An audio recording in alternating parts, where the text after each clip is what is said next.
Boas tardes. Obrigada, antes de mais, ao município de Sintra pelo convite de estar aqui mais uma vez com algumas pessoas que estimo e de quem já me tornei amiga. Mas eu queria começar, se me permitem, para ter um bocadinho a ideia da audiência. Eu trabalho com gerações e queria perceber quais eram as gerações que estavam aqui. Geração tradicionalista, nasceram antes de 46. Alguém aqui? Alguém antes de 46? Não.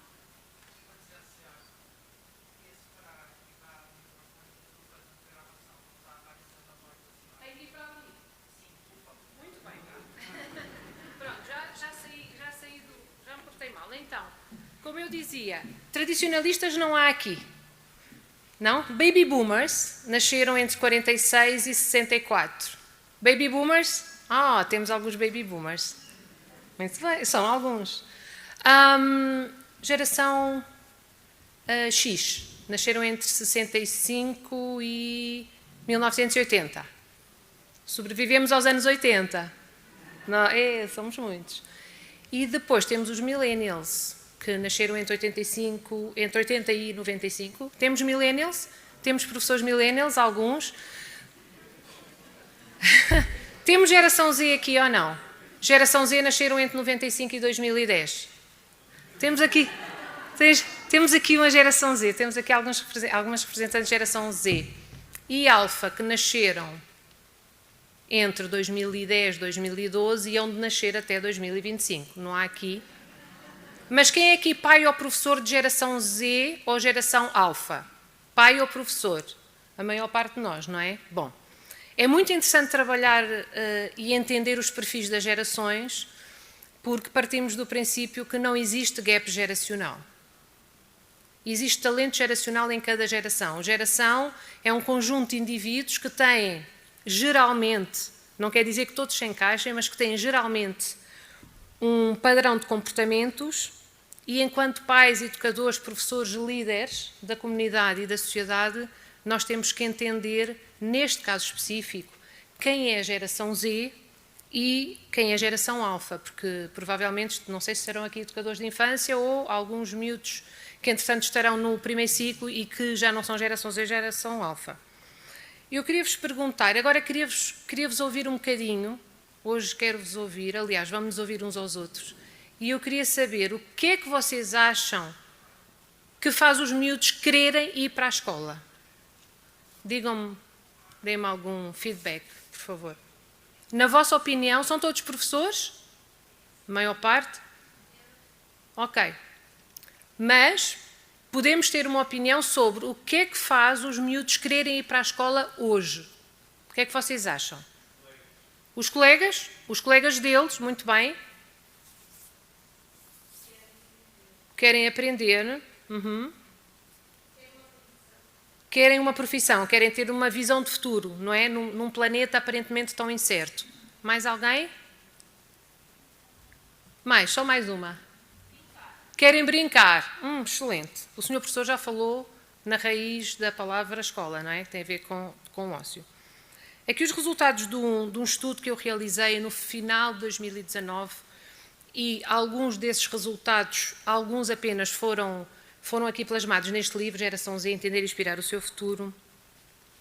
Diz-nos aqui, a determinada altura, a amostra foi de 1.200 representantes da geração Z. 1.200, de norte a sul de Portugal continental, ilhas não. Mas havia aqui respostas relacionadas com as várias dimensões das suas vidas. Família, a tecnologia e a escola. Eles foram 100% congruentes nas respostas que deram sobre a principal razão que os leva para a escola. E, na verdade, a resposta para estar com os professores, a resposta foi de 0%. 0%. Sobre o que mais apreciam na escola. O que é que vocês têm a dizer sobre isto? Naturalmente são questões que nós já refletimos, não é? Já sentimos antes, por experiência própria, pelas notícias, pelas fakes e pelas verdadeiras, e no vosso caso específico, pelo vosso próprio sentir. O que é que vocês acham e também vos queria ouvir agora um bocadinho, que eles deram esta resposta, que é uma resposta trágica já agora. Nós rimos para descontrair, e é bom que assim seja. Mas, o que é que vocês têm a dizer sobre isto? Porque é que eles sentem isto? Não é que eles não gostem de pessoas, certo? Não é que eles não gostem de pessoas. Aliás, a geração Z tem todas as gerações, mas a geração Z tem aqui uns traços muito interessantes e que são a nossa, no meu olhar muito otimista, são a nossa salvação para este mundo. O que é que vocês têm a dizer sobre isto? Não estão a fazer a diferença na vida das crianças. Professores? Certo. Certo. É trágico. Mas é bom fazermos esse diagnóstico, é bom entender e chamar as coisas pelos nomes. É trágico. Porém, só pode melhorar, não é? Se é trágico. Mais alguma opinião? Desculpe. Eles mudam? Certo, muito bem. Ou seja, é só... Certo. Sem dúvida. E essa resposta, Ana Paula, nós fomos colegas de liceu. Ela é uma professora de Meio Martins, de Geografia. E essa resposta que eles dão é muito interessante. Os mudarem de resposta é a luz ao fundo do túnel e nós vamos pegar por aí. Mas, acho que alguém...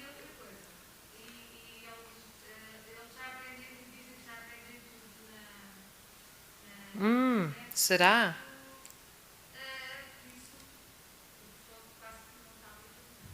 Será?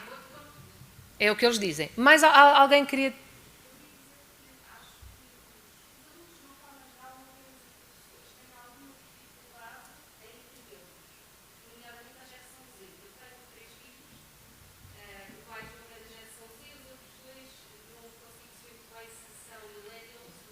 Devem ser millennials. São mais velhos. Sim, são millennials. Uhum.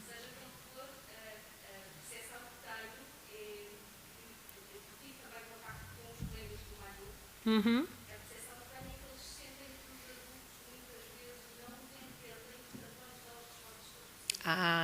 Muito bem. Olhem, e se eu vos disser que eu trabalho com adolescentes, trabalho com geração Z, trabalho com geração Alfa, trabalho com geração X, portanto, olho para o comportamento humano do ponto de vista geracional, do ponto de vista da neurociência e do ponto de vista da felicidade. Ajuda algumas escolas a serem mais felizes, sendo que a felicidade não é uma emoção, não é um sentimento, é uma decisão. Então, nós temos soluções, todos nós temos soluções para resgatar a profissão ou a missão de professor, certo? Nós estamos a falar aqui no perfil do aluno, se é utopia, se é realidade, qual é o perfil ideal. Na verdade, eu não sei se é utopia, se é realidade, não faço a mais pequena ideia. Sei uma coisa, que para ter um perfil de aluno ideal, eu tenho que construir o perfil de professor ideal. E construir o perfil do professor ideal é nós irmos resgatar a missão que o professor tinha, que o senhor professor falou, que a nossa querida diretora da Alcanena falou, que nós todos aqui sabemos que existe. O que é que está aqui a correr mal? Como é que nós podemos ir buscar um perfil emocional do professor, porque demos as voltas que dermos. E falámos aqui de excelência, eu gosto muito da palavra excelência. O instituto em que eu me formei tem no seu nome excelência humana. Vocês sabem qual é o paradigma da excelência? O que é que será o paradigma da excelência? O cérebro humano. Não posso sair. O cérebro humano. Concordam comigo? Vocês conseguem fechar os olhos e ir buscar uma emoção porque se vão lembrar do momento mais feliz das vossas vidas? Como é que eu faço isso?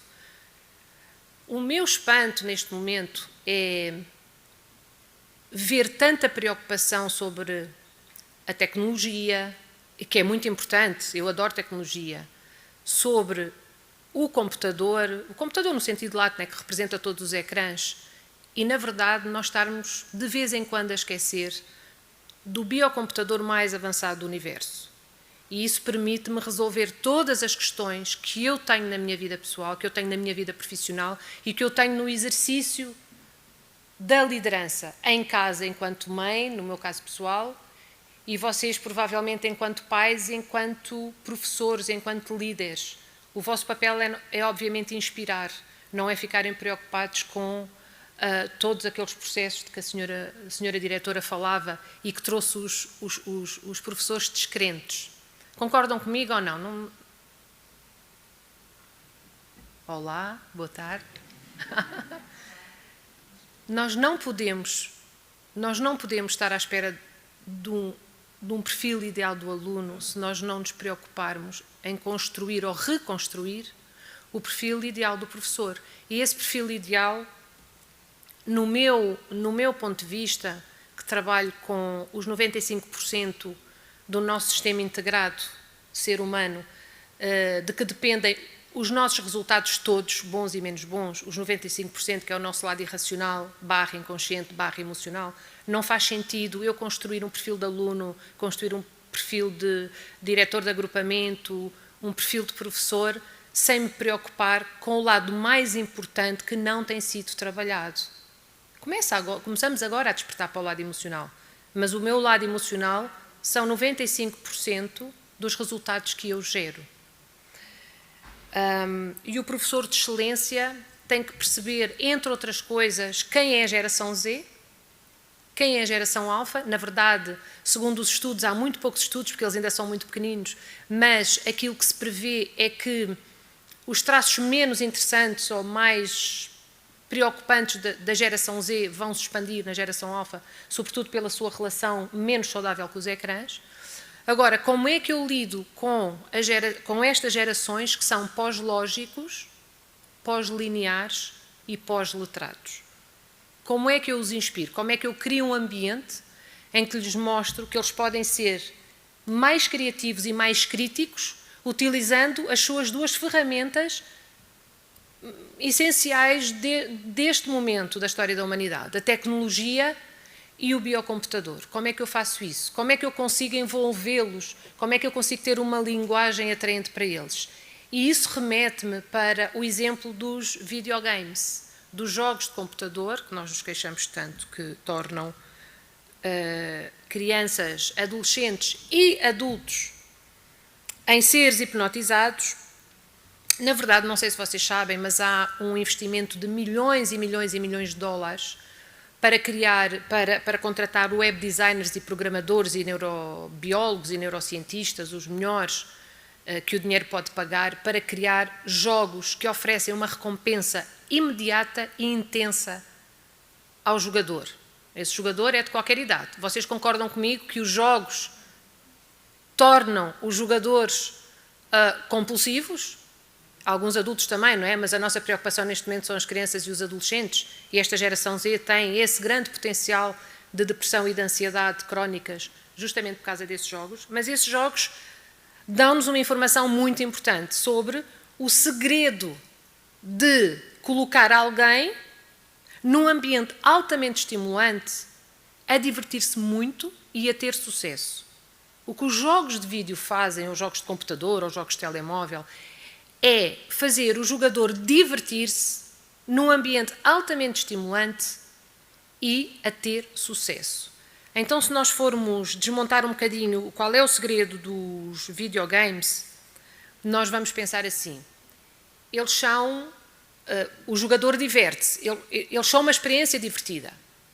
Os jogos são uma experiência divertida, não são uma experiência aborrecida. Depois, permite ao jogador simular experiências. Um miúdo pode fingir que é o Cristiano Ronaldo e divertir-se e entusiasmar-se porque por alguns momentos ele convence que é o Cristiano Ronaldo. Permite ao jogador simular experiências e permite também ao jogador conhecer novas realidades. O mundo da fantasia, não é? Aquelas figuras míticas que são criadas nos jogos, monstros, figuras alienígenas, todos aqueles cenários do fantástico, ou seja, a matéria de que são feitas os sonhos. Então, o jogo permite-nos isso. O jogo também permite satisfazer as necessidades básicas, porque são necessidades básicas, já dizia o Maslow, de autorrealização, eu consigo, e de reconhecimento. as outras pessoas conseguem ver que eu sou importante, que eu sou capaz, que eu faço a diferença. O jogo permite isso, sobretudo naqueles jogos multijogador, em que estão vários jogadores, às vezes até fisicamente distantes, conectados, e os miúdos com mais baixa autoestima que eu tenho trabalhado são miúdos muito bons em jogos multijogador. Permite isso, permite o reconhecimento e permite a autorrealização. E depois permite o desafio constante, sem que o jogador desista. E satisfaz a nossa necessidade natural de partir para novas conquistas. A nossa necessidade natural. Claro que no jogo a realidade é ampliada e a coisa torna-se patológica e compulsiva. Mas satisfaz a nossa necessidade natural de ir conquistando coisas. Há uma coisa também que os jogos fazem muito interessante. Quando o jogador falha, o que é que ele recebe? Uma mensagem de encorajamento. Quando ele não falha, ele recebe um elogio. Ele recebe pontos, ele recebe títulos, ele recebe medalhas. Aliás, a gamification, por acaso vi aqui hoje, e é utilizada em Sintra, em contexto de educação. A gamification é justamente trazer a lógica do jogo para outras realidades. Então, o jogo tem tudo isso. Transporta para novos mundos, dá-nos encorajamento, autorrealizamos-nos, somos aceitos pelos outros, divertimos-nos, temos um ambiente altamente estimulante e temos sucesso. E recebemos uma grande salva de palmas virtual quando passamos um patamar. Então, eu enquanto mãe penso muito nisto quando estou em casa. Porque se as crianças e os adolescentes e os jovens acham que os jogos são mais importantes do que qualquer outra coisa, no meu olhar, não é que os jogos sejam assim tão maus. É que provavelmente eu, enquanto mãe, não tenho ainda nada melhor para lhes oferecer. Vou-vos dar um exemplo. É difícil tirar um miúdo que esteja em casa de um jogo em que ele esteja muito entusiasmado, não é? Sobretudo se estivermos ali a interromper um determinado nível porque ele tem que começar tudo outra vez. Se eu disser assim, deixa de jogar e vem lá para fora correr e brincar, ele vai dizer, ok mãe, vais tu que és da geração X, não é? Vai a mãe que é da geração X. Porque eu estou ali. Se eu estiver no meio da natureza, se eu estiver a acampar com eles, não há net, não há ecrãs, não há outras distrações. Se eu tiver um jogo de cartas, provavelmente os miúdos vão querer jogar cartas comigo. Não sei se alguém já teve esta experiência. Eu tenho essa experiência muitas vezes. Nós também perguntámos a professores, responsáveis de escola, pais e miúdos o que é que seria a escola ideal. E nesta escola ideal, claro, que há o perfil ideal do professor, que eu vos falei aqui muito ao de leve, infelizmente não temos tempo hoje, mas teremos noutras oportunidades com certeza, mas também nos disseram qual seria a escola ideal. Nós falámos aqui na escola ideal, não estive aqui de manhã, mas provavelmente também falámos aqui da escola ideal. A escola ideal não é uma utopia, mas sintetizando aquilo que foram as respostas das pessoas e adicionando aqui estudos também internacionais de outros países sobre o que é a geração Z, há aqui 4 R's da escola. A escola tem que ser real. Não basta o professor passar conteúdos que sejam credíveis, como a senhora diretora disse muito bem, a necessidade de hoje até dentro da escola e no conhecimento que nós passamos aos alunos e que os alunos vão buscar, nós temos que fazer o check se é fake ou se é real, mas não basta o conhecimento que o professor passa a ser credível, a própria figura do professor tem que ser credível. Isso não quer dizer que vocês não sejam credíveis, que eu não seja credível, significa que a percepção do meu filho ou do meu aluno tem que ser de que o professor é credível. Então eles querem uma escola real, querem também uma escola relevante e aqui vamos dar aos conceitos de programação neurolinguística, que é uma das ferramentas mais poderosas da comunicação hoje em dia, como é que eu transformo a mensagem que eu quero passar tão estimulante ou mais do que a informação que o miúdo vê no youtuber da sua preferência. Porque há youtubers que fazem aquilo muito bem. como é que eu mantenho foco e atenção na sala de aula, no século das múltiplas distrações? Como é que eu faço isso?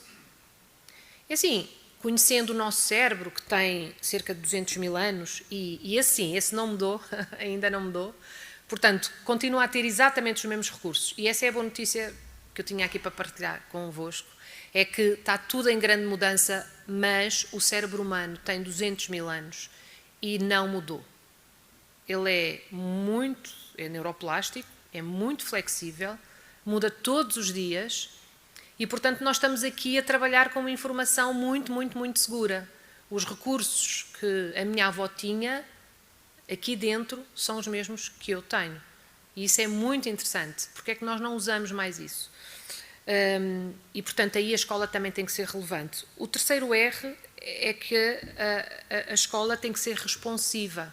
Ela não pode estar centrada no professor, também não convém que esteja centrada nos currículos ou na própria escola. Ela tem que estar centrada efetivamente no aluno, que é uma coisa que nós todos sabemos, mas os resultados que nós temos tido não nos diz propriamente isso. E tem que ser uma escola relacional. Tem que ser uma escola onde haja o ambiente propício para eu juntar conhecimento, mãos no sentido de aplicação prática das coisas e que vão saber que eles vão para a rua e vão aprender, não é? Não são novos ambientes, são os velhos ambientes que o meu cérebro tem 200 mil anos e reage sempre muito bem a tudo o que é natural, a tudo o que é natureza e àquilo que é do coração, àquilo que é a emoção. E eu queria deixar-vos com esta mensagem. Nós podemos desenvolver o racional a nossa vida toda. Se nós chegarmos a um pós-doutoramento, nós investimos cerca de 25 anos a estudar. E é muito bom estudar, eu estudo todos os dias. Porém, contudo, todavia, não obstante, os 95% têm a ver com a parte da emoção. Tem a ver com a parte das minhas crenças que me permitem achar que eu deveria fazer isto em sala de aula com os meus alunos, ou eu deveria fazer isto em casa, mas chega ao momento e o que vai é o que está programado inconscientemente para fazer. Como é que eu mudo isso? Bom, nós conhecemos o nosso cérebro tão bem hoje, tão mais do que há 10 anos e muito mais do que há 20 anos atrás, e todos os dias as descobertas da neurociência nos diz é possível nós transformarmos as escolas em escolas felizes. E nós realmente, como dizia a Michelle Obama, nós só deixamos um legado quando um dia tocarmos o coração de alguém. E nós só vamos deixar uma mensagem que dure uma vida inteira. Eu creio que todos nós temos essa experiência, não é? Houve um professor que me disse aquilo e isso mudou a minha visão das coisas. O meu pai uma vez disse-me algo, ou o meu avô, que eu me lembro para o resto da vida. O que é que isso é efetivamente? O meu património de legados que eu trouxe de outras pessoas e que eu posso transmitir para os outros a seguir, para as gerações a seguir. Então penso que olhar para as emoções numa sociedade muito cartesiana, que olha sobretudo para os indicadores, é um desafio. É um desafio. Mas é um desafio que tem que ser levado a cabo, porque a geração Z, se nós não fizermos isso, a geração Z vai nos mostrar que existem outros caminhos. A geração Z e a geração Alfa. Portanto, tudo bem? Boas notícias. Espero que tenham... A senhora diretora disse que vocês não se iriam arrepender. Enfim, ficam aqui algumas perguntas desafiantes, provavelmente algumas conclusões que nós tiramos sobre os miúdos que nos incomodem, mas que bom incomodar-nos.